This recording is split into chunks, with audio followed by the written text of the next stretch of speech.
আবু হায়াত মাহমুদ পরিচালিত cinema প্রিন্সের shooting নিয়ে শ্রীলঙ্কায় ব্যস্ত সময় পার করছেন মেগাস্টার শাকিব খান। তবে শুটিং চলাকালেই ২২ জানুয়ারি হঠাৎ করেই শ্রীলঙ্কা থেকে বাংলাদেশে আসেন নায়ক।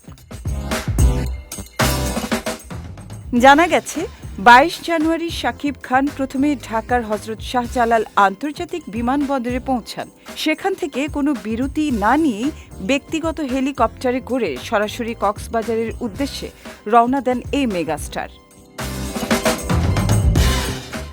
শাকিব খানের কক্সবাজারে পৌঁছানোর মুহূর্তের ভিডিও ইতোমধ্যে সামাজিক মাধ্যমে ছড়িয়ে পড়েছে।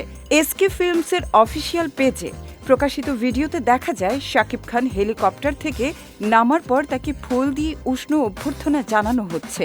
শাকিব খান নিজেও তার ভেরিফাইড পেজ থেকে হেলিকপ্টারে চড়া স্থির চিত্র ও ভিডিও শেয়ার করেছেন।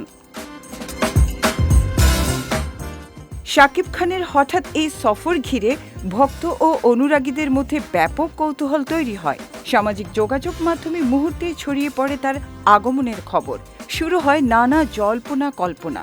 অনেকেই ধারণা করেছিলেন নতুন কোনো সিনেমা কিংবা বড় বাজেটের বিজ্ঞাপনের শুটিংয়ের উদ্দেশ্যেই হয়তো দেশে এসেছেন ঢালিউড সুপারস্টার। তবে সংশ্লিষ্ট সূত্রে জানা গেছে শাকিব খানের এই সফরের মূল উদ্দেশ্য ভিন্ন। দেশের শীর্ষস্থানীয় একটি শিল্প প্রতিষ্ঠানের ব্র্যান্ড অ্যাম্বাসেডর হিসেবে প্রতিষ্ঠানটির আয়োজিত একটি বিশেষ ইভেন্টে অংশ নিতেই মূলত তার এই সংক্ষিপ্ত সফর। এদিকে নির্ধারিত অনুষ্ঠান শেষ করেই আবারও শ্রীলঙ্কার উদ্দেশ্যে রওনা দেবেন শাকিব খান।